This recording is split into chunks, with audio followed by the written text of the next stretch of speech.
ஒரு செயலையும் நாம் மாற்றி அமைக்க வேண்டும். இறைவன் சும்மா நமக்கு தண்டனை கொடுக்கறது கிடையாது. ஆக்சுவலா நம்ம பனிஷ்மெண்ட் நினைச்சுக்கிறோம். ஒரு உதாரணத்துக்கு ஒரு கோர்ட்ல போய் ஒரு சாட்சி சொல்றோம். உண்மையிலே ஒரு நிகழ்ச்சி நடந்ததா நீ பார்த்தே இருக்க மாட்டேன். ஆனா நான் சார் கண்ணால பார்த்தேன் சார், இவங்க 1000 கொடுத்ததை நான் பார்த்தேன் அப்படின்னு, நான் கண்ணால பார்த்தேன் அப்படின்னு நான் போய் ஒரு பொய் சாட்சி சொல்றேன் கோர்ட்ல. நான் ஆளும் யாரும் தெரியாது, எதையும் பார்க்கல. இருந்தாலும் எனக்கு ஒரு பணத்தை கொடுத்து இதே மாதிரி சொல்லுங்கன்னு ஒரு பொய் சாட்சி சொல்ல என்ன கூட்டிட்டு போனாங்க. நானும் என்ன சொல்லாம சார், என் 2 கண்ணால பார்த்தேன் சார், அவர் அந்த வீட்டுக்குள்ள போய் உள்ள போய் கதவு தாப்பால் போட்டதை நான் பார்த்தேன் சார் அப்படின்னு நான் சொன்னேன்னா போதும். பார்க்காத ஒரு விஷயத்த பார்த்தா மாதிரி நான் சொன்னதுனால, கண்ணால நான் பார்த்தேன் சார் உள்ள போனது நீ சொல்றப்ப, அந்த கண்ணால நான் பார்த்தேன் சார்ன்னு சொல்லும் போது அடுத்த ஜென்மத்துல உன்னை கண்ணில்லாம பிறக்கிற பிறவி இறைவன் உனக்கு கொடுப்பான். இது தண்டனை கிடையாது, இயற்கையின் நியதி, இறை நீதி. போன பிறவில நம்ம என்ன செய்யறோமோ அதுக்குண்டான நீதியைத்தான் இறைவன் கொடுக்கிறான். மக்கள் கொடுத்தாங்கன்னா அது தண்டனை, இறைவன் கொடுத்தானா அது நீதி, ஜட்ஜ்மெண்ட். நல்லா புரிஞ்சுக்கோங்க பாயிண்ட். ஒண்ணுக்கு விளக்கம் கொடுத்தா போதும் மேடம், நம்ம சூப்பரா நம்ம ரெடி பண்ணுவோம். இது மாதிரிதான் இன்னைக்கு நமக்கு நடந்துட்டு இருக்கக்கூடிய அனைத்து பிரச்சனைகளுக்கும் காரணம் இதுதான். சரி, இப்போ ஒரு உதாரணம் சொல்லிட்டேன். இப்ப செய்த பரிகாரங்களுக்கு இப்ப நம்ம கிட்ட நிறைய பாவங்கள் இருக்குன்னு நம்ம சொல்லிட்டோம், ஏற்கனவே பார்த்தாச்சு. 80% பாவம், 20% புண்ணியம் பார்த்தாச்சு. இப்போ இந்த பாவங்கள் எல்லாம் நம்ம எப்படி தூய்மைப்படுத்துறது, எப்படி சரிப்படுத்துறது? இப்போ மனசுல ஏற்கனவே நம்ம ப்ரோக்ராம் பண்ணி வச்சுக்கிறோமே, அந்த ப்ரோக்ராம் பிரகாரம் நம்ம பண்ணோம்னா நம்ம சரியாகுமா அப்படின்னு பாத்தீங்கன்னா, அந்த ப்ரோக்ராம் என்ன இருக்குன்னு பாத்தீங்கன்னாக்கா, என்ன இருக்கும் ப்ரோக்ராம்? என்ன இருக்கும்? கங்கை நதியில போய் நம்ம கலக்கிறது. அதாவது எல்லாரும் நினைச்சுக்கிறாங்க, நான் நிறைய பாவம் பண்ணிட்டேன், எனக்கு எந்த வழியும் தெரியல. எல்லாரும் சொல்றாங்க, பெரியவங்க எல்லாம் சொல்றாங்க, அந்த புனிதமான நதி கங்கை நதி, அந்த கங்கை நதியில போய் நம்ம குளிச்சுட்டு வந்தோம்னா நம்முடைய பாவங்கள்லாம் தொலைஞ்சிடும். கண்டிப்பாக கங்கை நீர் புனிதமானதுதான், இல்லைன்னே நான் சொல்லல.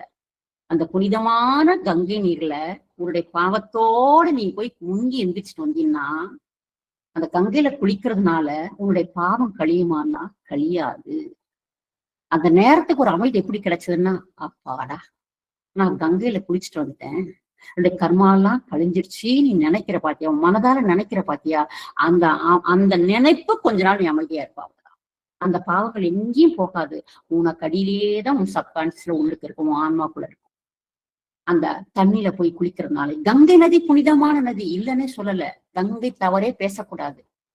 அதுல போயிட்டு நீ இந்த பாவத்தை கொண்டு முக்கிட்டு வந்தீங்கன்னா, உடம்போட போய் முக்கிட்டு வந்தீங்கன்னா பாவம் தொலையுமானா தொலையாது.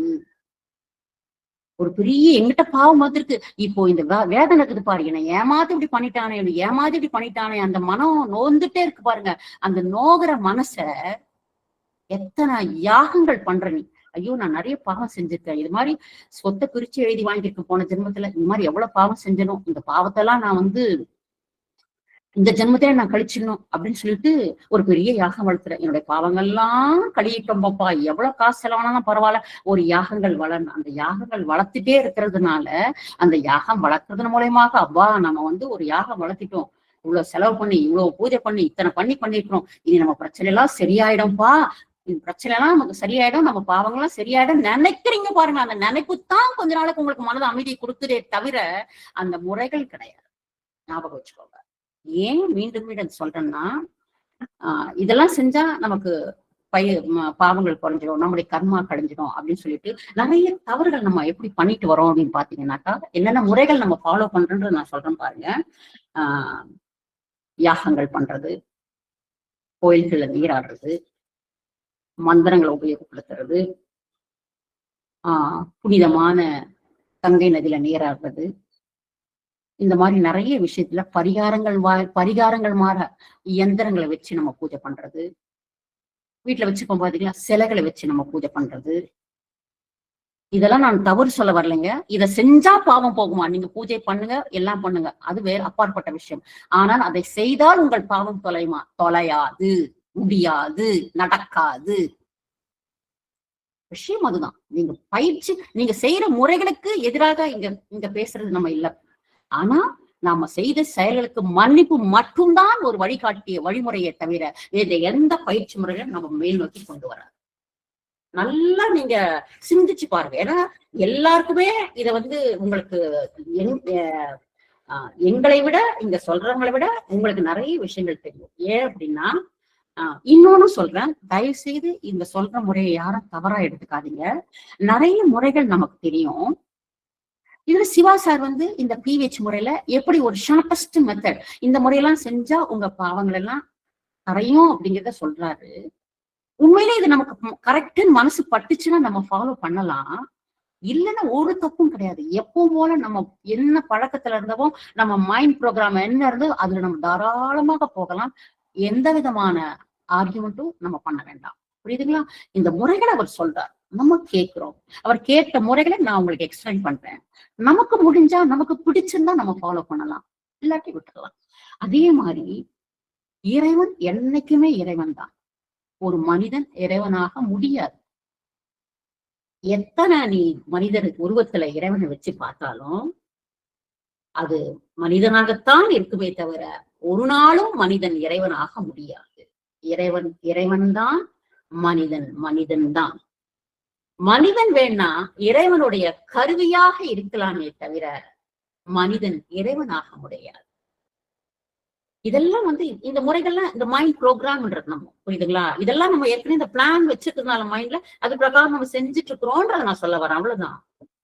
என்னெல்லாம் நம்ம வச்சுக்கிறோம், இந்த பாவங்கள் நம்ம கரையத்துக்கு எந்திரங்களை வழிபடுறது, அந்த தாயத்துகளை போட்டுக்கிறது, அந்த ஒரு சார்ட்டை வச்சு அதுல ஒரு மந்திரங்கள் எழுதுறது, அதை வச்சு ரூம்ல வச்சு பூஜைகள் பண்ணி மந்திரங்கள் சொல்லி அதுக்கு ஒரு பவர் கொடுத்து இதெல்லாம் நம்ம பண்ணும்போது இந்த மந்திரங்கள் நான் சொல்ல சொல்ல சொல்ல சொல்ல என்னுடைய பாவங்கள் கழியும் அப்படின்னு நம்ம நினைச்சு செய்யறோம். பாத்தீங்களா? இந்த முறைகள் எல்லாம் தான், இந்த முறைகள் இதெல்லாம் ஆல்ரெடி நமக்குள்ள மைண்ட்ல இருக்கக்கூடிய ப்ரோக்ராம். இதெல்லாம் செஞ்சு செஞ்சு செஞ்சு நம்முடைய பாவத்தை கழிச்சுக்கலாம் நம்ம நினைக்கிறோம். பாத்தீங்களா? அது தவறு. அதன் மூலமாக நம்முடைய பாவங்கள் குறையாது, மாறாது, கழியாது. அதே மாதிரி இயற்கையா எல்லாமே இறைவனால படைக்கப்பட்ட ஒரு உயிர் அம்சங்கள். இந்த உயிர் அம்சங்களை கொண்டு போயிட்டு இறைவனுக்கு கொடுக்கக்கூடிய உயிர் பலியாக கொடுக்கறது. கடா வெட்டினாதான் கொண்டு முடியும், ஆட்டை வெட்டினாதான் கொடுக்க முடியும், மாட்டை வெட்டினாதான் என் பாவம் தீரும் அப்படின்றதெல்லாம் நினைச்சிட்டு இயற்கை உயிரா இருக்கக்கூடிய அந்த உயிர்களை கொண்டு போயிட்டு பலி கொடுக்க, உயிர் பலி கொடுக்கறது மிகப்பெரிய ஒரு பாவச்சை. அந்த பலி கொடுக்கறதுனால உடைய பாவம் கழியுமானா கழியாது, போகாது. இது மாதிரி நிறைய விஷயங்கள் இப்படி சொல்லிட்டே போகலாம். சோ இந்த மாதிரி எல்லாம் நம்ம செஞ்சுட்டு போனோம்னா நம்ம பாவங்கள் கழியாது, நம்முடைய கர்மாக்கள் குறையாது, கெட்ட கர்மா நல்ல கர்மாவாக மாறாது. அதற்கு மேல கூட இன்னும் 2-3 பாயிண்ட் நான் சொல்றேன். சரி, சாமி கும்பிட வேண்டாம், சாரி கடவுளை மண்டா, உயிர் பலிய வேண்டாம், சிலைகளை வழிபட வேண்டாம், எந்திரங்களை வழிபடாலும் ஒண்ணு வேண்டாம், இதெல்லாம் நான் எதுவுமே செய்யல. ஒரு முறை இருக்கு, அந்த முறையை நான் ஃபாலோ பண்றேன். பாருங்களேன், என்ன முறை? எதுவுமே வேண்டாம். நான் பாட்டுக்கு இங்கேருந்து கன்னியாகுமரியில இருந்து காஷ்மீர் வரைக்கும் இருக்கக்கூடிய எல்லா கோயில்களுக்கும் நடப்பாதையாவே போயிட்டு வந்து எல்லாத்தையும் நான் வழிபட்டுட்டு வரேன். இங்கிருந்து எந்த வண்டி பஸ் எதுவும் கிடையாது, நடந்தே நான் போய் புனித யாத்திரைன்னு பார்க்கறது இல்லை. அது மாதிரி யாத்திரையாவே போயிட்டு நான் கங்கை வரைக்கும் காசி வரைக்கும் நான் போயிட்டு வரேன். கன்னியாகுமரியில இருந்து அப்படி நடந்தே போய் நீ எல்லாத்தையும் பண்ற பாதைய நடந்து போய் பண்ற கர்மா கழிஞ்சுமா? கழியுமா? முடியாது. சரி, எதுவுமே அப்படி நடந்து கூட எனக்கு போக வேண்டாம், வேற ஒரு வாழ்க்கை. இதெல்லாம் ஏற்கனவே நம்ம மைண்ட்ல இருக்க ப்ரோக்ராம் தான் நான் சொல்லிட்டு இருக்கிறேன். சரிப்பா, பாத யாத்திரை என்னால நடக்க முடியாது, நடந்து போறவன் நடந்து போயிடுவான். நடந்து போக முடியாத என்ன பிளான் அடுத்து பண்ணுவான்னா, சரி எனக்கு என்னுடைய பாவங்கள் கழியணும். ஆனா எல்லாருக்கும் தீம் ஒண்ணுதான், பாவங்கள் கழியணுங்கிறது தான் தீம் ஒண்ணுதான். கர்மா எனக்கு இருக்கு, அது கழியணும், அதுதான் தீம், கழியணும். நான் போய் ஒரு ஆசிரமத்துல ஒரு துறவியா நான் இருந்துட்டேன்னா, ஒரு கன்னியாஸ்திரியா இருந்துக்கிறேன், எனக்கு குடும்பமே வேணாம்னு சொல்லிட்டு எல்லாத்தையும் துறந்த நிலையில நான் போய் அந்த ஆசிரமத்துல தங்கி வந்து அங்க இருக்கிறவங்களுக்காகவே நான் நல்லது செய்யறேன், நான் அங்க இருக்கிறவங்களுக்காக எல்லாமே பண்றேன் அப்படின்னு போய் ஒரு துறவியா மேற்கொண்டு அந்த ஆசிரமத்துல இருக்கிறது இருந்தா உடைய கர்மா கழிஞ்சிருமா? எந்த மனசு பாதிக்கப்பட்டு எந்த துன்பால எந்த சாபங்கள் உனக்கு வந்துட்டு இருக்குதோ அதை அடங்காம உடைய கர்மா பேலன்ஸ் ஆகாது, ஞாபகம் வச்சுக்கோங்க. அது மாதிரி ஒண்ணு உதாரணம் சொன்னேன், பல லட்சம் பல கோடி பல ஜன்மங்களா நமக்கு இருக்கக்கூடிய கர்மாக்கள் நம்ம ஆன்மாவில இருக்கு.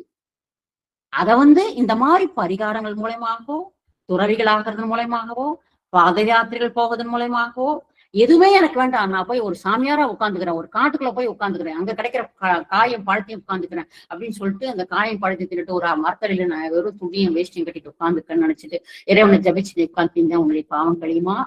இந்த பிறவில உன் பாவம் கழியறதுக்குத்தான் இயற்கையும் குடும்பத்தையும் உறவுகளையும் கொடுத்துருக்குது. அதை வச்சுட்டு நீ அந்த கர்மத்தை கழிக்கணுமே தவிர மீண்டும் அதை துறந்துட்டு வந்து தனியா உட்காந்தீங்கன்னா அவங்களுடைய பாவம் அதிகம் ஆகிடுச்சுன்னு அர்த்தம். அதுதான் நம்ம கிளாஸ்ல விளக்கமா கொடுக்குறோம். சோ இந்த மாதிரி எல்லாம் போனா நம்முடைய கர்மா கழியுமா? இன்னும் கழியாது. சரி, எதுவுமே வேண்டாம். என்னால முடிஞ்ச வரைக்கும் இந்த மலை மேல அந்த கோட்டுக்குள்ள மேல 8000 அடிக்கு மேல அந்த சுவாமி இருக்கிறார். இங்கிருந்து நான் கஷ்டப்பட்டு மலை ஏறி சாப்பிடாம தூங்காம பண்ணாம அந்த மாதிரி உடலை வருத்தி பண்றதுனால என்னுடைய கர்மா கழியுமான்னா கழியாது, கண்டிப்பாக கழியாது. மனதால பாதிக்கப்பட்ட விஷயம் இது, ஒருத்தருடைய மனதால பாதிக்கப்பட்ட விஷயம். நீ உடம்ப வருத்தி உள்ள வருத்தி எல்லாத்தையும் வருத்தி சாப்பிடாம இருந்தாம எல்லாமே செஞ்சு அந்த படியேறி போய் மலையில ஏறதுனால அவனுடைய பாவம் உடைய கர்மா கழியுமான்னா கழியாது. என்ன வேலை செஞ்சாலும் கழியாது. ஏன்னா இது வரைக்கும் இந்த மாதிரிலாம் செஞ்சு செஞ்சு செஞ்சு செய்தால் கர்மா கழியும், இதை செஞ்சா கர்மா கழியும், அதை செஞ்சா கர்மா கழியும் அப்படிலாம் சொல்லி சொல்லி சொல்லி நம்மள ப்ரோக்ராம் பண்ணி செஞ்சதுனால இதெல்லாம் செஞ்சுட்டு நம்ம அப்படியே இருக்கிறமே தவிர மாற்று வழியை நமக்கு ஏற்பாடு பண்ணல, மாற்று வழி நம்ம திங்க் பண்ணல. அவ்வளவுதான் சார், அதுதான் சொல்றேன். சார் விட்டுங்க, ஜெனரல் நம்ம திங்க் பண்ணுவோமே. பழைய பஞ்சாங்கமே நம்ம பாடிட்டு இருக்கிறதுனால நமக்குள்ள மாற்றங்கள் வரல. ஏன்னா பரிகாரங்கள் மூலயமாக பூஜைகள் மூலயமாகவோ அந்த மலைக்கு இங்கிருந்து என்னால மேல ஏறி போக முடியல, கஷ்டப்பட்டு ஆனா ஐயோ இறைவா அங்க போயிட்டா என் பாவம் கழிஞ்சிரும், எங்க தலைமுறையா எல்லாருமே சொல்றாங்க, எப்படியாவது நான் அந்த மலை உச்சிக்கு நான் போயிடணும். ஆனா என்னால நடக்க முடியல, எடுக்க முடியல, குளிர் அது இது எல்லாம் இருக்கு. அப்போ சரி ஒரு 10,000 காசு கொடுக்குறீங்களா ஒருத்தன் கேட்கறான். கொடுக்குறேன். அங்க போயிட்டேன் கர்மா கழிஞ்சு உங்க 10,000 20,000 கொடுக்குறேன். சரி உட்காருங்க, இந்த வண்டியில உட்காருங்க, நாங்க தூக்கிட்டு போறோம். ஒரு சேர் மேல உட்கார வச்சு 4 பேர் தூக்கிட்டு போய் மேல கொண்டு மலை உச்சி விட்டு வருவோம். ஏற்கனவே உனக்கு பாவம், உனக்கு கழியணும்னு நினைக்கிறேன், அது கழியணுன்றதுக்காக மலை உச்சிக்கு போற, திரும்பியும் உன்னை 4 பேர் தூக்குறானே, அது இன்னும் எக்ஸ்ட்ரா பாவம் இல்ல? எக்ஸ்ட்ரா பாவம் இல்லது தூக்குறது? யோசனை பண்ணி பாருங்க. இது மாதிரி நம்ம ஒரு செயல்களையும் சிந்திக்கணும். ஏன் நம்ம சிந்திக்கிறோம்னா ஏற்கனவே நம்ம மனசுக்குள்ள என்ன இருக்கோ அது பிரகாரம் செய்துட்டு இருக்கிறோம். அதுதான் மீண்டும் மீண்டும் சொல்றேன். இந்த கதைக்கெல்லாம் என்ன காரணம்னா ஏற்கனவே நம்ம மனதுல என்னெல்லாம் ப்ரோக்ராம் இருக்கோ, என்னெல்லாம் பிளான் இருக்கோ, என்னெல்லாம் வழிமுறைகள் இருக்கோ, நெறிமுறைகள் இருக்கோ, அது பிரகாரம் செய்து செய்து செய்து நம்முடைய கர்மா கழிச்சுக்கலாம் நினைக்கிறோம் இல்லையா? அதுதான் நாம் செய்யக்கூடிய மிகப்பெரிய தவறு அப்படின்னு நம்ம சொல்லலாம். இப்போ நம்ம என்ன செய்யணும் அப்படிங்கிறத மட்டும் நம்ம செய்யணும். இது மட்டும் மனிதர்களுக்கு நம்ம செய்யக்கூடிய சில தவறுகள், செய்வினைகள் செய்யறோம், இந்த மாதிரி விஷயங்கள் எல்லாம் செய்யறோம். இது இல்லாம நம்ம செய்யக்கூடிய தவறுகள், ஏற்கனவே மனிதர்கள் மூலமாக நமக்கு வந்திருக்கக்கூடிய தவறுகள் அதிகமா இருக்கு, கர்மா நிறைய இருக்கு. அது இல்லாம நம்ம இயற்கைக்கு செய்யக்கூடிய தவறுகள் பாத்தீங்கன்னா கூட நம்மால தீங்கு செய்யக்கூடாது, தீங்கு வரக்கூடிய செயல்களை நாம் செய்யக்கூடாது. இயற்கையை நம்ம நேசிக்கணும், இந்த இயற்கையை நம்ம புரிஞ்சுக்கொள்ளணும், நாம இயற்கையோடு ஒன்றி அதோட இணைந்து நம்ம எப்படி செயல் செய்யணும் அப்படிங்கிறது நம்ம தெரிஞ்சுக்கணும். இதெல்லாம் மாற்று வழிகள் நம்ம செய்யறதுக்கு. அதாவது அந்த பாவத்தை பரிகாரங்கள் பண்றதுல எப்படிலாம் நம்ம செய்யணும், மன்னிப்பு மூலமாகவும் இயற்கையை நேசிக்கிறது மூலமா எப்படி இயற்கைக்கு நம்ம எப்படிலாம் தவறுகள் செய்யறோம்னு பாருங்க. இயற்கையை பத்தி நமக்கு நல்லா தெரியும், சும்மா ஒரு 2-3 பாயிண்ட் மட்டும் சொல்றேன். இயற்கை நம்ம நேசிக்கணும்ன்றோம், அதை நம்ம புரிஞ்சுக்கணும்ன்றோம், அதோட இணைந்து நம்ம செயல்படணும் அப்படின்னு சொல்றோம். ஏன்னா இயற்கை நம்மோட ஒன்று இணைஞ்சாதான் நம்ம எல்லாத்துலயுமே வெற்றி சொல்லணும். உதாரணத்துக்கு ஒரு கடல்ல கொண்டு போயிட்டு இல்ல ஒரு குளத்துல கொண்டு போயிட்டு ஒரு சிலையோ, ஒரு குப்பை, ஒரு கூளம், எந்திரம், தந்தரம், எலுமிச்சப்பழம், சாமி போட்ட பூவுங்க எல்லாத்தையும் கொண்டு போய் அதுல கரைக்கிறீங்க, அந்த நதியில கொட்டுறீங்க. இந்த சிலைகளை கரைக்கிறது மூலமாக அந்த சிலைகள் இருக்கக்கூடிய ரசாயனம், கெமிக்கல்ஸ் இதெல்லாம் உங்களுக்கு தெரியும். அந்த பொட்டு வைக்கிறோம், பூ வைக்கிறோம், மலை போடும், இத மாதிரி விஷயங்கள்லாம் நிறைய இருக்கும். இதெல்லாம் கொண்டு போய் எது வேணாமோ இதெல்லாம் ஆத்துல போட்டா ஆத்தோட அடிச்சுட்டு போகும்போது ஆறு தூய்மைப்படுத்திடுவோம் நம்ம நினைச்சு தூய்மை போடுறோம். ஆனா ஆறு எந்த அளவுக்கு மாசுபடுதுன்னு நமக்கு தெரியுமா? ஆத்து தண்ணியை போய் நம்ம கலங்கப்படுத்தும். சோ அந்த சிலைகளையும் அமைப்புகளையும் போடும்போது அதுல வாழ்ந்துட்டு இருக்கக்கூடிய உயிரினங்கள், அந்த ஒரு உதாரணத்துக்கு ஒரு பூவோட கொண்டு போயிட்டு ஒரு பிளாஸ்டிக் பூ போட்டு வருவோம், அதை போடுறோம், எல்லாத்தையும் தூக்கி குப்பையில போடுறது தானே. அந்த ஒரு பிளாஸ்டிக் கவரை ஒரு மீனோ, ஒரு பறவையோ, ஒரு கடலை வாழ்ற உயிரினமோ அது சாப்பிட்டுச்சுன்னா உடனே அதுக்கு மரணம். அதுல இருக்க அந்த ரசாயன தன்மைகள், நம்ம போடக்கூடிய பொருள்களோட ரசாயன தன்மை, இதெல்லாம் அந்த தண்ணியை மாசுபடுத்துகிறது. மறைமுகமாக இல்ல நேர்முகமாவே நாமெல்லாம் இது செய்யக்கூடிய மிகப்பெரிய தவறு இயற்கைக்கு. இந்த தவறு நம்ம செய்யறோமா இல்லையா? இயற்கை உனக்கு சொந்தமா? நீ அதை நேசிச்சதுன்னா அது உனக்கு சொந்தமாயிடும். எது செஞ்சாலும் எல்லாம் ஆப்போசிட்டா தானே செய்யற, எப்படி உனக்கு அது சொந்தமாகும்? சொல்லுங்க பாக்கலாம். எது வேணாலும், எது நமக்கு பிடிச்சாலும் கங்கையில கொண்டே கலந்துட வேண்டியது. எப்படி உங்களுக்கு சுத்தமாகும்? வாய்ப்பே கிடையாது. அதே மாதிரி ஒரு சின்ன விஷயம், ஊதவத்தி ஏத்துறோம், ஒரு சாம்பிராணி போடுறோம், ஒரு வேற என்ன ஏதோ ஒரு பேரு, அதை ஏத்துறோம். சும்மா அந்த புகை வருது, மனமா இருக்கு, வாசனையா இருக்குது. ஓகே, நம்ம இதெல்லாம் மனது ப்ரோக்ராம். நல்ல வாசனையான அமைப்புகள் இருக்கணும். உனக்கு வாசனையா இருக்குது, நல்லா இருக்குது, ஓகே.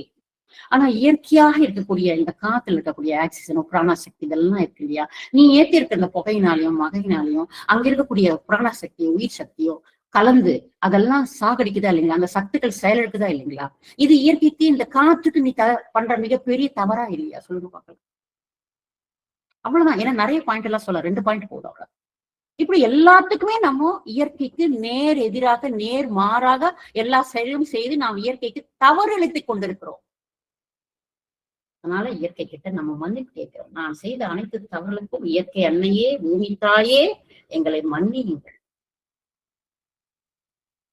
அந்த மன்னிப்பு கேட்டுட்டு எப்படி பிளஸ் பண்றோம் நாம? பூமி தாயே உங்களுக்கு நன்றி, வானத்திற்கு நன்றி, நிலவுக்கு நன்றி, காற்றுக்கு நன்றி, சூரியனுக்கு நன்றி, சந்திரனுக்கு நன்றி. இப்படி நன்றி உணர்வை செலுத்துவதன் மூலமாக உங்க செயல்களை நீங்க மாற்ற முடியும். எல்லாத்துக்கும் நிறைய விளக்கம் நம்ம சொல்ல முடியாது, ஒரு பாயிண்ட் தான். இதெல்லாம் ஏன் இத்தனை கதையெல்லாம் வருதுன்னு பாத்தீங்கன்னா, இந்த செயல்களெல்லாம் மாத்தி செய்தீங்கன்னா மட்டும்தான் உங்களுடைய ஆன்மா தூய்மை அடையும். ஏற்கனவே பழைய ப்ரோக்ராம் பிரகாரம் நீங்க செய்து அது பிரகாரமே நீங்க செயல்கள் செய்தனால மீண்டும் மீண்டும் மீண்டும் பாவங்களை நம்ம சேர்த்துட்டே இருக்கிறோம். அந்த பாவங்களை மீண்டும் சரிநிலைப்படுத்துவதற்கு மற்ற செயல்களை நாம மாற்றி செஞ்சோம்னாதான் இந்த செயல்கள் நமக்கு மாறும். அந்த பாவங்கள் புண்ணியமாக மாறும். அதற்குண்டான வழிமுறையை, நடைமுறையைத்தான் நம்ம இப்ப பேசணும். கொஞ்சம் நீங்க அதை புரிஞ்சுட்டீங்கன்னா ஈஸியா உங்களுக்கு புரியுது. ஒரு அருகம்புல்லு வருது, அருகம்புல்ல நடுறது யாரு? இறைவன். அருகம்புல்ல வர வைக்கிறது யாரு? இறைவன், இயற்கை. அருகம்புல் வருது, அந்த அருகம்புல்ல சாப்பிடறதுக்கு ஒரு மாட்டை படைக்கிறான். அந்த மாடு அருகம்புல்ல அழகா சாப்பிடுது. அழகா அந்த அருகம்புல்ல சாப்பிட்டு பச்சை பசேல் இருக்கு, அந்த அருகம்புல்ல சாப்பிட்டு மாடு வளருது. மாடு வளர்த்து அதோட முளையில பாலை கொடுக்குது. அந்த பால் வந்த உடனே அந்த பாலை நீ கறந்து கொண்டு போயிட்டு ஒரு சிலை வடிவத்தில் இருக்கக்கூடிய ஒரு உருவத்துக்கு நீ அபிஷேகம் பண்றீங்க. சோ அந்த அபிஷேகத்துல கொடுக்கக்கூடிய அந்த பால் என்னவாகுதுன்னா அப்படியே கீழே தரையில போயிட்டு கால் டிச்சில கலந்து டிச்சோட டிச்சு தனியா போய் சேர்ந்து போகுது. இறைவனுடைய படைப்புல இருக்கக்கூடிய அந்த மிகப்பெரிய ஒரு வளத்தை பாருங்க. அந்த இயற்கையில இருக்கக்கூடிய அந்த புல்ல சாப்பிட்டு, ஆடு சாப்பிட்டு, ஆடு பாலை கொடுத்து இவ்வளோ பரிணாமம் நடந்து அதை கொண்டு போய் எதுக்கும் யூஸ் இல்லாம ஒரு காவா தண்ணியில கலக்குதுன்னா அது நம்ம செய்யற தவறு இல்லையா? இயற்கைக்கு செய்யற துரோகம் இல்லையா? எத்தனை அநாத குழந்தைங்க பால் இல்லாம இருக்கிறாங்க, எத்தனை பேர் வயதான முதியோர்கள் பால் இல்லாம கஷ்டப்படுறாங்க, எத்தனை ஆசிரமங்களை கண்ணிலே பார்க்காத, பாலை கண்ணிலே பார்க்காத எத்தனை ஆசிரமங்கள் இருக்கு. இந்த பாலை கொண்டு போய் கொடுத்தா மனதார அப்பா நல்லா இருப்பப்பா, என் குழந்தை பால் குடிச்சு 2 நாள் ஆச்சு, மகராசி நீ நல்லா இருக்கணும் அப்படின்ற வாழ்த்து உன்னுடைய வாழ்க்கையை மாத்துமா இல்லையா? சொல்லுங்க. என்னுடைய பாவம் கழியணுன்றதுக்காக நான் ஒரு அபிஷேகம் பண்ணி அது வீணா போகுது, அது போய் கொடுத்தாலாச்சும் பாவம் கழிவு இன்னும் பாவம் ஜாஸ்தியா தான் ஆகும். ஏய், என்னுடைய படைப்புல இருக்கக்கூடிய ஒரு பொருளை நீ எப்படி வேஸ்ட் பண்ற அப்படின்னு இறைவனை பார்த்துட்டு தான் இருக்கிறான். நல்லது பண்ணுவான் அவனுக்கு. தயவு செய்து சிந்திச்சு பாருங்க. நான் எதையும் தப்பா சொல்ல, மன்னிச்சிருக்கேன். சிந்திச்சு பாருங்க, அவ்வளவுதான். நீங்க எந்த செயல் வேணாலும் ரெகுலரா நீங்க செய்யறது செஞ்சுட்டே வாங்க, அதுல மாற்றம் பண்ணாதீங்க. ஆனா சிந்திச்சு பாருங்க. சிந்திச்ச பிறகு உங்களுக்கு எது கரெக்ட்னு படுதோ அதை செய்யுங்க, அவ்வளவுதான். ஒன்னொரு இதுதான், நாம் மாற வேண்டும், நம்மை மாற்ற வேண்டும். இதுதான் இதுதான் இயற்கைக்கு நம்ம என்ன மாதிரி செயல்களை செய்யறோம் அப்படின்றது நம்ம பாத்தீங்களா? நம்ம செய்யறது மொத்தமே தவறான செயல்கள் தான். சரி, இப்போ இயற்கைக்கு செய்யற தவறு என்னன்னு பார்த்தோம். இயற்கையை நம்ம எப்படி நேசிக்கணும்னு பார்த்தோம். இயற்கை கிட்ட நம்ம எப்படி மன்னிப்பு கேட்கணும்னு பார்த்தோம். சரி, இப்போ என்ன செய்யலாம்னு பாத்தீங்கன்னா, மைண்ட்ல என்ன ப்ரோக்ராம் நம்ம பண்றோம்னு பாருங்க. மைண்ட் ப்ரோக்ராம் என்னன்னு பாருங்க. ஏற்கனவே மைண்ட்ல என்னெல்லாம் ப்ரோக்ராம் பண்ணியிருக்கோம் நம்ம நல்லா பார்த்துட்டோம். சரி, நான் மாறி நடக்கணுங்க. நான் திருந்தி நடக்கணும். என்ன மாரி நான் செயல்கள் செய்யலாம். அப்படின்னு ஒரு தன்னம் வருது. ஒரு சின்ன ஒரு 4, 5 பாயிண்ட் மட்டும் சொல்றேன். ஏதோ ஒரு 2, 3 பாயிண்ட் சொல்லணுன்றதுக்காக சொல்ல வரேன். இப்பத்துல இருந்து ஒரு ப்ரோகிராம நம்ம பண்றதுக்கு எங்க பண்ணணும்? மைண்ட்ல தான் ப்ரோகிராம் பண்ணணும். அந்த ப்ரோகிராம நம்ம எப்படி பண்ணணும்னு பாத்தீங்கன்னா, இதுவரைக்கும் நமக்கு இருக்கக்கூடிய பழக்கவழக்கங்கள், செயல்முறை திட்டங்கள் வேற. இப்ப நம்ம என்ன பண்ணணும்னு பாத்தீங்கன்னா, எந்த காரணத்துக்கும் நமக்கு தெரிஞ்சு யாரையும் ஏமாத்த முயற்சி பண்றாது. நமக்கு தவறு அப்படிங்கிறத நீங்க தெரிஞ்சு அந்த தவற பண்ணாதீங்க. மரணம் கூட ஒரு விஷயம் எனக்கு நல்லதா நடக்கணுன்றதுக்காக பொய் பேசாதீங்க. பொய் சொல்லி அந்த தவறு பண்ணாதீங்க. எந்த பொய் சொல்லி ஒரு தவற உண்டு படுத்தணுமோ, அந்த பொய்யை நமக்கு ஒருத்தர் சொல்லி அந்த தவற நமக்கு உண்டு பண்ற மாதிரி ஒரு சூழ்நிலை இறைவன் உருவாக்குவான். நீ எதை செஞ்சாலும் பின்னாடி ஒரு கணக்கு வச்சிருவான் அவன். மாத்த மாட்டான். அவனுக்கு மாத்த தெரியாது. எந்த ஆங்கிள் எந்த பதில் எந்த விஷயத்த நீ பேசினியோ, அந்த ஆங்கிள் அந்த பதில அதை ரெடி பண்ணிடுவான். உடனே பண்ணிடுவான். ஒரு நாள் கூட நடக்காதீங்க. இங்க உனக்கு நடந்தவுடனே அங்க ஆக்ஷன் அவ்வளவுதான். நெக்ஸ்ட் ஜெம் ஆக்ஷன் போயாச்சு வந்துரும். அவன்கிட்ட தப்பிக்கவே முடியாது நீங்க. யார் எப்படி இருந்தாலும் பரவாயில்லைங்க. அத பத்தி நீங்க கவலைப்படாதீங்க. அது சரியில்லை, இது சரியில்லை, இது இருந்தா நல்லா இருக்கும், அது நல்லா இருந்தா இருக்கும். அவன் தப்பு பண்ணான், இவன் தப்பு பண்ணான், அவன் என்னைக்குதான் மாறுவான், இவன் என்னைக்குதான் மாறணும். அது மாதிரி யாரையுமே தப்பு சொல்லிட்டு யாரையும் அவங்களுடைய பிரச்சனைகளை வச்சு குறை சொல்லிட்டே இருக்காரு. இதெல்லாம் இப்படிலாம் செஞ்சுட்டு இருந்தோம்னா நம்ம ஆன்மீக பாதைக்கு போக முடியும். நம்முடைய ஆன்மா தூய்மை அடையாது. எல்லாத்திலும் ஒரே பாயிண்ட் தான். அது பிரிச்சு பிரிச்சு நான் சொல்றேன் உங்களுக்கு, அவ்வளவுதான். ஒரு மஞ்சத்தை மனசுல வச்சுட்டு இன்னைக்கு நான் எதுவும் பேசல. எனக்கு சந்தர்ப்ப சூழ்நிலை எதுவும் கிடைக்காது. ஒரு நேரம் சந்தர்ப்ப சூழ்நிலை எனக்குன்னு ஒரு டைம் வரும். எனக்குன்னு ஒரு அன்னைக்கு பாத்துக்கிறேன் நான் உன்னைய அப்படின்னு நினைக்கிற பாத்தீங்களா, அது வஞ்சம் மனசுல. இன்னைக்கு ஒண்ணும் பண்ணல நினைக்கிற. இன்னைக்கு நீ ராஜா, நான் வா ராஜா வா, நீ நட பாத்துக்கலாம். எனக்கு ஒரு நேரம் வரும், எனக்கு ஒரு டைம் வரும், அப்ப நான் பாத்துக்கிறேன். அந்த நிகழ்ச்சியை மனசுல இன்ஸ்டால் பண்றீங்க இல்லையா, அது வஞ்சம். ஏன்னா அந்த சந்தர்ப்பம் வரும்போது உன்னை மாதிரி 2 மடங்கு நான் பண்ணி காட்டுவேன் உனக்கு அப்படின்னு சொல்றேன் பாத்தீங்களா. இதெல்லாம் இதெல்லாம் நம்ம மாத்திரணும் அப்படிங்க. என்னை விட எல்லாத்திலையும் நான் வந்து தியானம் பண்றேன், பயிற்சிகள் பண்றேன், டிவிஎச் ஃபாலோ பண்றேன், ஹீலிங் பண்றேன், எல்லாம் பண்றேன். ஆனா தினம் தினம் அன்னாடம் காட்சி ஒண்ணுமே நடக்க மாட்டேங்குது. இப்படியே பைத்தியக்காரியாட்ட உட்காந்துட்டே இருக்காங்க. அவன் பாரு பண்றது மொத்தம் ராவடித்தனம், அடாவடித்தனம் எல்லாம் பண்றான். எவ்வளவு நல்லா இருக்கிறா, இப்படி எல்லாம் வாழ்ந்துருக்கிறா அப்படின்னு சொல்லிட்டு ஒருத்தர் கம்பேர் பண்ணி பார்க்காதீங்க. மத்தவங்களை என்னைக்குமே உங்களை கம்பேர் பண்ணாதீங்க. நீங்க வேறு, அவன் வேறு. உங்களை யாரோடும் கம்பேர் பண்ணாதீங்க. யாரோடையும் உங்களை நீங்க கம்பேர் பண்ணாதீங்க. நீங்க தான், அவங்க தான். நீங்க அவங்களாக முடியாது, அவங்க நீங்களாக முடியாது. ஆனால் தயவு செய்து யாரையும் கம்பேர் பண்ணாதீங்க. உன் ஆன்மா தனி, அவன் ஆன்மா தனி. அவன் கர்மா வேறு, உன் கர்மா வேறு. அவன் வயிறு வேற, உன் வயிறு வேற. உன் டேஸ்ட் வேற, அவன் டேஸ்ட் வேற. உன் கைரேக வேற, அவன் கைரேக வேற. இவ்வளவு இருக்கும்போது ஏன் அவனை கம்பேர் பண்ணணும்? வாழ்க்கையில பாதி விஷயம் நம்மளுக்கு நடக்காம இருக்கிறதுக்கான கம்பாரிசன் மட்டும்தான். யாரையுமே நம்ம வெறுக்க கூடாது. இது அத்தனைக்கும் என்ன காரணம்னு பாத்தீங்கன்னா, எல்லாத்தையும் முழு மனதோட இறைவா இன்னைக்கு என்ன நடக்குதோ, என்ன எனக்கு ஏற்படுத்திருக்கிறியோ, ஏன் இதை பண்ண, எதுக்கு இப்படி பண்ண, எனக்கு ஏன் இந்த கஷ்டம் அப்படின்னு நினைக்கிறதுக்கு பதிலாக இப்ப என்ன இருக்கோ இந்த கஷ்டத்தையும் இந்த சூழ்நிலையும் இந்த அமைப்புகளும் எல்லாத்தையும் மனதார முழுமையா நான் அக்செப்ட் பண்றேன். நான் ஏற்றுக்கொள்கிறேன் இறைவா. எனக்கு இது கொடுத்துருக்க அத்தனை கஷ்டத்தையும் நான் ஏத்துக்கிறேன். எனக்கு கொடுத்திருக்க அத்தனை வலிகளும் நான் ஏற்றுக்கொள்கிறேன். எனக்கு கொடுத்திருக்க அத்தனை குழப்பத்தையும் நான் ஏற்றுக்கொள்கிறேன். எனக்கு தீராத துன்பத்தை கொடுத்திருக்க மனதார நான் ஏற்றுக்கொள்கிறேன். என்ன புரிஞ்சுட்டாங்க இந்த உலகத்துல யாருமே கிடையாது. அதை நான் முழுதா ஏத்துக்கிறேன். ஏன்னா இதெல்லாம் எனக்கு ஏன் கொடுத்தேன்னா, இதெல்லாம் நான் அக்செப்ட் பண்ணாதான் என்னுடைய பாவம் கழியும், என்னோட கர்மா கழியும், என்னோட ஆன்மா தூய்மை அடையும். நான் அக்செப்ட் பண்ணல கிடையாது. ஒரே பாயிண்ட், அக்செப்ட். ஷார்டஸ்டா ஒரு விஷயம் சார் சொல்வார். ஒரு வீடு இருக்குது, அந்த வீட்டுக்குள்ள ஒரு பெரிய புதையல் இருக்கு. அந்த வீட்டு திறந்தீங்கன்னா உங்களுக்கு வேண்டிய காசு எல்லாம் கிடைக்கும், என்னெல்லாம் வேணும் நீ வாழலாம். அந்த மாதிரி ஒரு வாழ்க்கை அந்த ரூம்குள்ள இருக்கு. ஆனா பூட்டி இருக்கு. சாவி மட்டும் கிடைச்சா ஆஹா உலகமகா கோடீஸ்வரி நான் தான்ப்பா. ஆனா சாவி கிடைக்கலையே. இங்க தெரிஞ்சா சாவி கிடைக்கலையே, அண்டாக்கா கசம் அப்புகா கசம் திருந்தன சீசேன்னு இந்த மாதிரி மந்திர தந்திர சொன்னா கூட கதவை திறக்க மாட்டேங்குதே. ஒரே ஒரு சாவி கிடைச்சா அந்த கதவை திறந்தா உள்ள இருக்கிற மொத்த பொருள் உனக்கு சொந்தம், எதை வேணாலும் நீ எடுத்துக்கலாம், எப்படி வேணாலும் நீ வாழலாம், அது இறைவனுடைய அம்சம் அப்படிங்கிற மாதிரி ஒரே ஒரு சாவி உன்னோட மொத்த பிரச்சனைகளும் தீர்றதுக்கு உன்னை நீ லாக் பண்ணி இருக்கிற. எனக்கு ஏன் இது நடக்குது, எனக்கு ஏன் இது நடக்கல, நான் ஏன் இந்த பிரச்சனை இருக்கிறேன் அப்படின்னு நீங்க லாக் பண்ணி வச்சிருக்க. அந்த லாக்கை ரிலீஸ் பண்ற ஒரே ஒரு சாவி நான் ஏற்றுக்கொள்கிறேன், அக்செப்ட் பண்றேன்.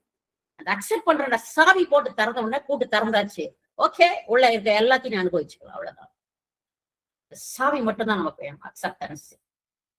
எது நடந்தாலும் அக்செப்ட் பண்ணிக்கிறியா, கூட்டுது டப்பு டப்பு டப்பு டப்புன்னு திறந்துட்டே இருக்கும். எல்லாம் நீ கூட்டி வச்சிருக்க, சாவி எங்க போய் தேடுவ? சாவிதான் அக்செப்டன்ஸ். சார் சொல்லிக்கிறார் ஒரு கிளாஸ்ல இதை. நான் ஏதோ தனியா நான் சொல்ற விஷயங்கள் அத்தனையுமே மொத்தமே சார் சொன்ன விஷயங்கள். நான் கதையாட்டம் உங்களை கொண்டு போறேன், அவ்வளவுதான். ஒரு இந்த சாவி விஷயம் கூட சார் சொன்ன விஷயம் தான். சரி, எல்லாத்தையும் இப்படி மாத்தி அமைக்கிறது எப்படிங்க? எல்லாம் கரெக்ட். இப்ப நீங்க சொன்னதெல்லாம் எனக்கு புரிஞ்சு போச்சு. அதாவது நம்முடைய ஆன்மா தூய்மை அடையணும்.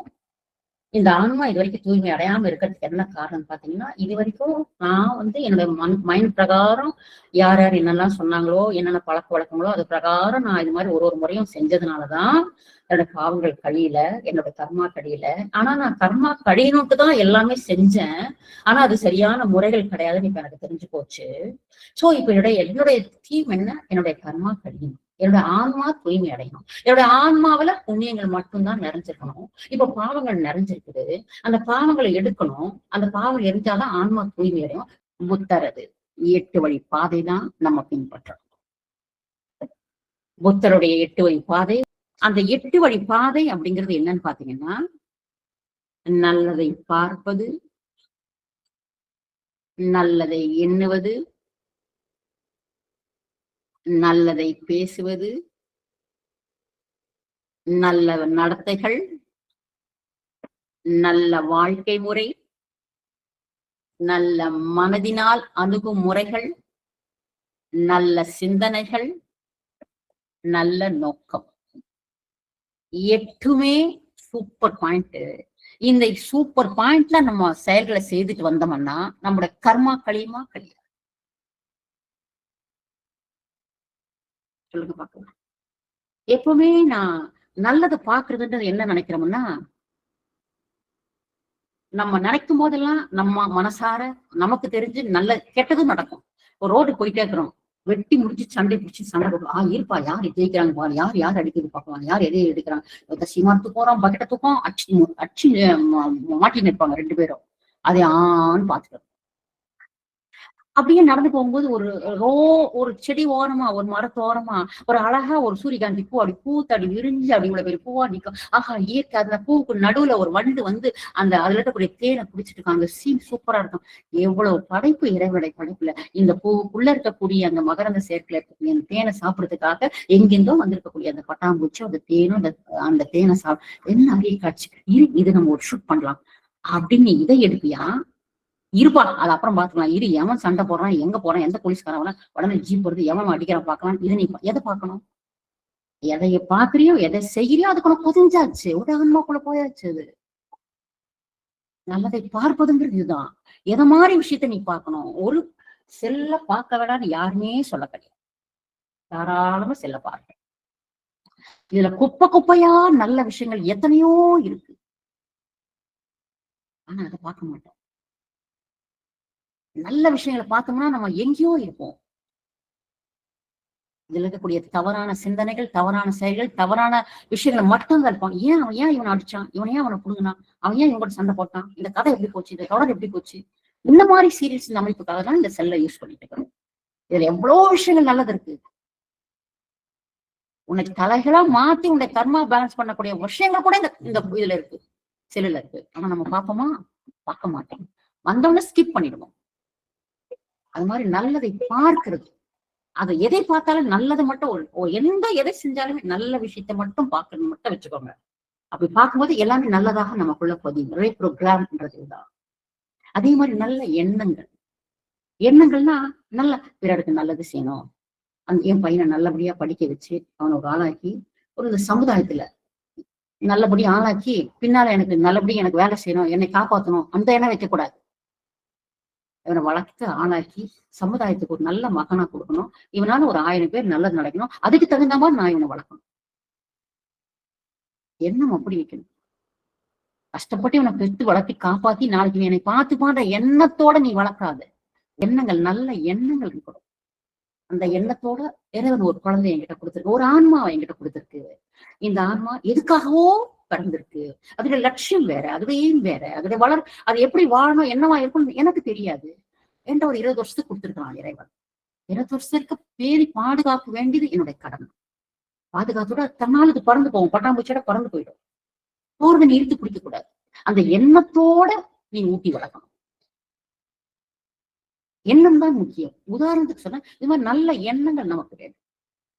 யார் எந்த தவறான நோக்கத்துல செஞ்சாலும், நம்மளை திட்டினாலும் சங்கடப்படுத்தினாலும் என்ன வருத்தமோ அந்த வேதனைய என்கிட்ட நினைக்கிறாங்க. ஒரு எண்ணம், நல்ல எண்ணம் எப்படி வரணும்னு சொல்ல கேளுங்க. நான் இருக்கேன், உதாரணத்துக்கு நான் சொல்றேன். நான் இருக்கேன், என்னால எல்லாருக்குமே நல்லது செஞ்சுதான் பழக்கம். நான் ஒரு வீட்டுக்கு போறேன், சரி என் பையன் வீட்டுக்கு போறேன், உதாரணத்துக்கு புரியறதுக்காக உங்களுக்கு சொல்றேன். பையன் வீட்டுக்கு போறேன், எப்ப பாரு ஏன் நீங்க இதே செஞ்சுட்டு இருக்கீங்க, எத்தனை முறை சொல்ல முடியும், நீங்க அதை மாத்தவே மாட்டீங்களா, அவங்க கிட்ட இதை பண்ணுங்க இதை பண்ணுங்க சொல்ல நீங்க திருப்பி திருப்பி அதே கொஸ்டின் கேட்கறீங்களே, அதை இனிமேல் மாத்தி செய்யுங்க அப்படின்றான். அவன் பேசின விதம் எனக்கு வருத்தத்தை. ஓகே, நம்ம ஒண்ணுமே பேசல, எடுத்தோட ஏன் அப்படி மூஞ்சி அடிச்ச மாதிரி பேசுறான், மனம் எனக்கு காயப்பட்டுருச்சு. இப்படி பேசிட்டானே அப்படின்னு நினைச்சிட்டு நான் உட்கார்ந்துருக்கேன்.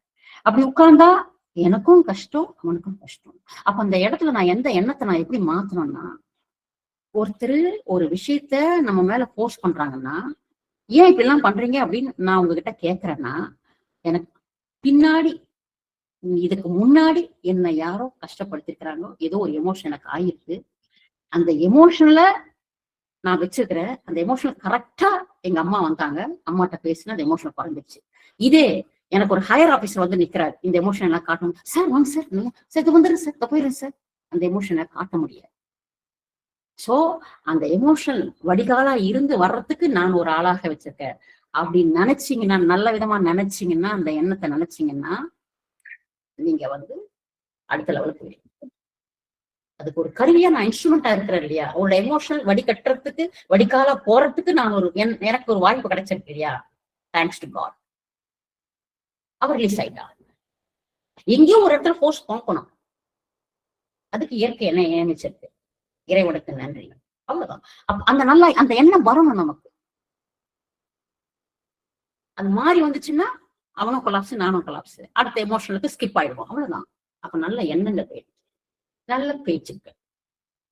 அந்த பேச்சுக்களுக்கு நான் முதலே சொன்னேன் பாரு, நீ கொஞ்சம் வரீங்களா அப்படின்றதுக்கும் ப்ளீஸ் கொஞ்சம் வாங்களேன் அப்படின்றதுக்கு வித்தியாசம் இருக்கு இல்லையா. வார்த்தைகள் தான் சார் மொத்தத்துக்கும் மூலக்காரம். கெட்டதுக்கும் நல்லதுக்கும் பாவத்துக்கும் புண்ணியத்துக்கும் எல்லாத்துக்கும் காரணம் ஒன்லி வேர்ட்ஸ் மட்டும்தான். ஒரே ஒரு வார்த்தை உலகத்தை தலைகளை மாத்திடும். ஆனா அந்த ஒரே ஒரு வார்த்தை தான் நம்ம ஸ்லாங்ல மன்னிப்பு. சோ நல்ல பேச்சுக்கள், அந்த நம்ம பேசுற பேச்சுக்கள், பேச்சுக்கள் எப்படி இருக்குன்னு பாத்தீங்கன்னா, பா நான் போனேன்ப்பா, அவ்வளவு கஷ்டம் வலி, என்ன செய்யுதுன்னே தெரியல, இவங்க என்ன செய்ய போறாங்கன்னு நினைச்சுட்டு தான் போனேன். ஆனா அந்த முகத்தை பேசி அந்த சிரிச்சுட்டு வாங்கன்னு சொன்னான்னு பாத்தீங்களா, அதையே பாதி வழி எனக்கு காணாம போச்சுப்பா. அது சிரிப்பும் அவங்க பேசுற விதமும், வாங்க உட்காருங்க அவ்வளவுதான். ஆனா நான் ஒண்ணும் பேசவே இல்லை, வாங்க உட்காருங்க அப்படின்னாங்களா, எனக்கு பாதி வழி சரியா போச்சுப்பா. அந்த பேசும் தன்மை, பேசும் விதம், பேசும் வார்த்தை நமக்கு நல்லது பண்ணும். அப்படி பண்ணும்போது அந்த உட்கார்ந்துருக்க ஆன்மா எப்படி உள்ளார்த்தமா நம்ம கிட்ட ஒரு பிளஸிங் கொடுக்கும்.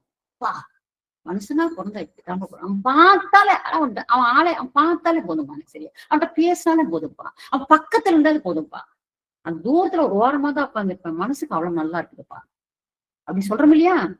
எல்லாம் அந்த வார்த்தைகள் மூலமாக, பேச்சுக்கள் மூலமாக நம்ம கிரியேட் பண்ணி வச்சிருக்கணும். அந்த மாதிரி தாட் லெவல் நமக்கு இருக்கணும்ன்றதுதான் நல்ல பேச்சுக்கள் அப்படிங்கிறாரு. நல்ல நடத்தைகள்னாக்கா, நடந்து போறதுன்னா நான் எல்லாத்துல ஒழுக்கமா இருக்கிறேன், நீட்டா இருக்கிறேன், செய்யறேன், அந்த மாதிரி நடத்தைகள் கிடையாது.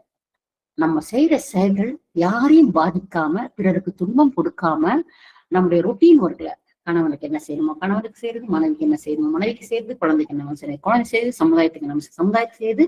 இந்த மாதிரி நம்முடைய வாழ்க்கையில நமக்கு நடந்திருக்கக்கூடிய முறைகளை நம்ம கரெக்ட் பண்ணிட்டு, எந்த அளவு மனதுக்கு துன்பம் வரா, எப்படி சொன்னா அவங்க கஷ்டப்படுவாங்களோ அதை சொல்லாம அவங்க சந்தோஷப்படக்கூடிய வகையில நம்ம பேசி பழகி அந்த அணுகுமுறையை நம்ம வச்சுக்கணும். அந்த அந்த நடைமுறை நம்முடைய வாழ்க்கை முறை இருக்கணும். அந்த மாதிரி அதாவது என்னன்னா, மத்தவங்களுக்கெல்லாம் தகுந்த மாதிரி நான் எப்படி இருந்து அவங்களை சரிப்படுத்தணுன்றதான் நம்ம திங்க் பண்ணமே தவிர, வாழ்க்கை முறை நடத்தல முறை வந்து எனக்கு தகுந்த மாதிரி எப்படிலாம் இருக்கணும்னு திங்க் பண்ணி அவங்களை மாத்த நினைக்கிறது தவறு. இதெல்லாம் ரீப்ரோகிராம்ன்றது இதுதான். புரியுதுங்களா? இதுக்கு முன்னாடி நான் என்ன நினைச்சிருந்தேன், நான் எல்லாத்துலயும் கரெக்ட், என்னை யாரும் புரிஞ்சுக்கிறது இல்லை, என்னை யாரும் தெரிஞ்சுக்கிறது இல்லை, ஒரு 5 பைசாக்கு என்னை எவனும் மதிக்க மாட்டாங்கிறாங்க, இப்படி நினைச்சு நான் கவலைப்பட்டு இருக்கிறேன். இது மைண்ட் ப்ரோக்ராம். இப்போ என்னை யாரும் கவனிக்க வேண்டாம், என்னை யாரும் கவனிக்க வேண்டாம், எனக்கு யாரும் நல்ல பேர் கொடுக்க வேண்டாம், மத்தவங்களுக்கு நான் என்ன பண்ணணுமோ என்ன ஒரு 5 பைசாக்கு எவனும் மதிக்க வேண்டாம், தேவையே இல்லை, அவ்வளவுதான். நான் மத்தவங்களுக்கு ஹெல்ப் பண்றேன், நான் மத்தவங்களுக்கு உதவி செய்யறேன், நான் மத்தவங்களுக்கு தந்தாவே மாறுறேன் அப்படின்னு அது மாற ஆரம்பிக்கும் போது இது ரீப்ரோக்ராம். அந்த எக்ஸ்பெக்டேஷன் நமக்கு கிடையாது. நீ எப்படி இருந்தாலும் பரவாயில்லப்பா, நான் கரெக்டா இருக்கேன். சோ இது அறிவு இருக்கா உனக்கு? இதை குட்டியை கொண்டு ஐயோ சாரி நீ குடிப்பேன்னு வச்சேன், அதை இப்ப சுடு கொண்டு வர இல்ல வேற கொண்டு போய் கொடுக்க, அது டென்ஷன் இப்போ கொண்டு வந்துடுறேன், முடிஞ்சு போச்சு, அவ்வளவுதான். நான் அதான் வச்சேன் இல்ல 28 முறை உனக்கு சொல்லணுமா, குடிக்க தெரியணும் இல்ல, வச்சா கண்ணு தெரியாதா உனக்கு, முன்னாடி டேபிள் இருக்குது டீ குடிக்க வேண்டியது தானே. இது முறை இல்ல. நம்ம வச்சுதான் அவங்களுக்கு தெரியுதோ தெரியலையோ, பேசுறான் தெரியலன்னு சொல்றான், ஓகே ஐயோ நான் தெரிஞ்சுக்கணும்னு நினைச்சு வச்சுட்டேன், இருங்க நான் இப்போ கொண்டு எழுதி பண்ணி கொடுத்தேன், டக்குன்னு மாத்து, டக்குன்னு மாத்து. ரீப்ரோக்ராம் இதுதான். பிரச்சனை கொண்டு பண்ணாத, பிரச்சனைக்கு தகுந்த மாதிரி நடந்துக்காதீங்க, பிரச்சனை மாத்துங்க டக்குன்னு. முடியுமா? சத்தியமாக முடியும், நம்மளால முடியும். இப்படி நல்ல வாழ்க்கை முறை, நல்ல அணுகுமுறை, நல்ல சிந்தனைகள். எப்படின்னா எதை சிந்திச்சாலும் ஒரு பிராட் சென்ஸ்ல சிந்தனை பண்ணலாம். சிந்தனை தான் நம்முடைய வாழ்க்கை தரத்தை உயர்த்தும். எண்ணங்கள் எந்த அளவுக்கு நல்லா இருக்கோ அந்த எண்ணங்கள் செய்துதான் ஒரு சிந்தனை உருவாக்கணும். இன்னைக்கு காலையில் எந்திரிச்சு யாருக்கு நான் என்ன நல்லது பண்ண முடியும், இந்த இயற்கை கிட்ட நான் எப்படி பிளஸ் பண்ண முடியும், இயற்கை கிட்ட நான் எப்படி ஹெல்ப் கேட்க முடியும், இயற்கை எப்படி நான் என்னோட இணைக்க முடியும், இறைசக்தி என்னால எப்படி புரிஞ்சுக்க முடியும், இறைத்தன்மை எனக்கு வரணும்னா நான் என்ன பண்ணணும், இந்த மாதிரி சிந்தனைகள் நம்ம கொண்டோம். நல்ல விஷயங்களுக்கு உலக மக்களுக்கு நான் என்னது பண்ண முடியும், என்னால முடிஞ்ச ஹெல்ப்ப எல்லாருக்கும் நல்லது மாதிரி நான் உன்னை ஏதாவது ஒண்ணு செய்யணும், உன்னை திங்க் பண்ணணும், இறைவா எனக்கு ஹெல்ப் பண்ணும், எனக்கு கைட் பண்ணும் அப்படின்ற உணர்வு, அந்த சிந்தனை நமக்கு பேச எல்லாமே பாசிட்டிவான தாட்ல வரலாம். இந்த இது பிரகாரம் நீங்க மைண்ட ப்ரோக்ராம் பண்ணீங்கன்னா மொத்த பாவமும் 0. கடைசியா கொடுத்திருக்காங்க நல்ல நோக்கம். என்னுடைய நோக்கம் என்னுடைய ஆன்மாவில் இருக்கக்கூடிய கர்மாவை தூய்மை செய்ய வேண்டியதுதான் என்னுடைய நோக்கம். இந்த கர்மாவை தூய்மை செய்வதற்கு ஏற்கனவே என் மனதால நான் செய்திருக்கக்கூடிய செயல் திட்டங்களா அந்த செயல்களை செய்து செய்து செய்து எனக்கு தெரியல, அந்த செயல்களை செய்து செய்து செய்து நான் மீண்டும் பாவத்தை செய்துட்டு வந்துட்டேன். ஏன்னா அந்த செயல்கள் மூலமாக என் கர்மா பேலன்ஸ் ஆகல, கர்மா ஜாஸ்தி ஆயிட்டு தான் இருக்குது. ஏன்னா மீண்டும் அந்த கர்மாவை நான் மாத்தணும்னா வேற நல்ல செயல்களை தான் போடணும். அந்த நல்ல செயல்களை செய்யறதுக்கு உண்டான வழிமுறைகள் இப்பதான் எனக்கு கிடைச்சிருக்கு. நான் இது பிரகாரம் செய்கிறேன், இது பிரகாரம் செஞ்சேன்னா என் ஆன்மா தூய்மை அடையும். ஆன்மா தூய்மை அடைந்தா இறைநிலை நான் அடைய முடியும், இறைவனுடைய கருவியாக நான் மாற முடியும். அந்த நோக்கத்தை நான் இப்ப வைக்கிறேன். இதுதான் நல்ல நோக்கம். இந்த ஒரு நோக்கத்தை நான் வச்சுட்டேன்னா நான் செய்யற அத்தனையுமே நல்லதா இருக்கும். இப்ப நான் கடைசியா சொன்னேன் பாத்தீங்களா, இந்த நோக்கத்தை நான் மைண்ட்ல வச்சுட்டேன்னா அந்த நோக்கத்துக்கு தகுந்த மாதிரிதான் நான் எல்லா வேலையும் செய்வேன். நோக்கத்தை இறங்கிட்ட வைவி, அது உன்னை மாத்திக்கும். நோக்கமே கிடையாம வாழ்க்கையில எப்படி வாழ்க்கையா இருக்கும்? நோக்கம் என்ன? என்னுடைய கர்மாவை நான் சரிநிலைப்படுத்த வேண்டும், இந்த ஆன்மாவை நான் தூய்மைப்படுத்த வேண்டும்.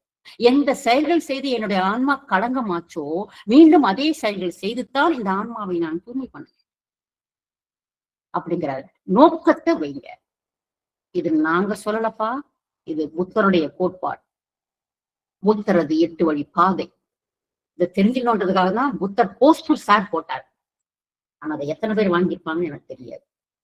எனக்கும் அது தெரியாது. ஏதோ புத்தர் நல்ல வல்லவர்ப்பா, அவர் நல்லா சொல்லிக்கிறாருப்பா, போட்டிருக்காருப்பா எனக்கு தெரியும். ஆனா இந்த கதை சொல்லி இதை விளக்கம் கொடுத்து பண்ணும்போதுதான் புத்தருடைய உயர்ந்த உன்னதமான ஒரு வழிநிலை என்னன்றது நமக்கு புரிய ஆரம்பிச்சு.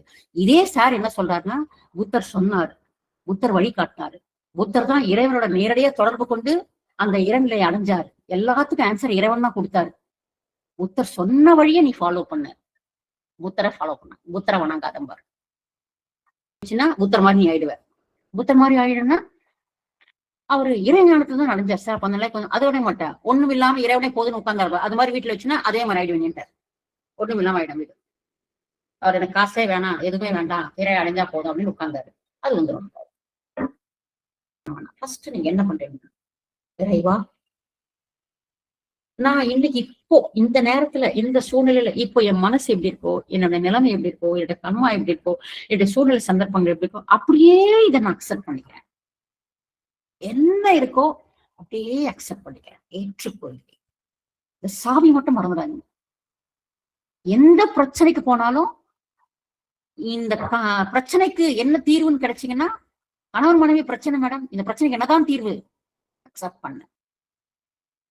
கணவர் அக்செப்ட் பண்ணு. மனைவி கேட்கிறா, உனக்கு என்ன தீர்வு? அக்செப்ட் பண்ணு. சாவின் தான். எங்க போனாலும் அந்த பிரச்சனைக்கு பூட்டாம வச்சிருப்பான், பூட்டி வச்சிருப்பான். சாவி வந்து அக்செப்டன்ஸ். இந்த சாவி எல்லார்ட்ட கொடுத்துருங்க. எல்லாரும் திறந்து பாருங்க. சாவி எல்லார்ட்ட கொடுத்தாச்சு, திறக்க மாட்டேன்றீங்களே. அக்செப்டன்ஸ் வர மாட்டேன் வாயில. ஏன், எதுக்கு, எங்க, எப்போ, நோ, என்னைக்குமே ஆன்சர் கிடைக்காது.